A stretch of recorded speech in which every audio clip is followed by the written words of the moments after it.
तबरानी औस्त में सही सनद के साथ रवायत है।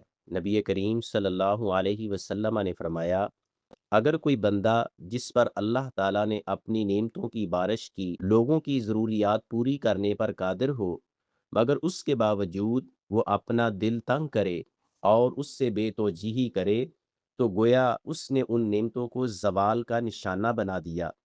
इस हदीस का मफ़हूम ये है, अल्लाह बंदे को जो नेमतें अता फरमाता है वो सिर्फ उसके ज़ाती इस्तेमाल के लिए नहीं होती, बल्कि उनमें दूसरों का भी हक शामिल होता है। अगर कोई शख्स माल की फरावानी या इख्तियार रखने के बावजूद लोगों की ज़रूरियात पूरी करने से मुंह मोड़ लेता है, तो ये नाशुक्री और बुखल की अलामत है।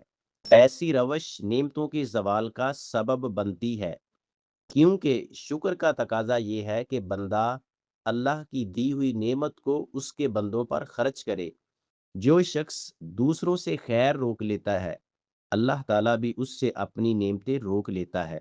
इसलिए मुसलमान को चाहिए कि वो तंग दिली की बजाय दिल खुला करे और अपनी इस्तात के मुताबिक दूसरों की मदद करे। यही अमल नेमतों को हमेशा रखने का जरिया है।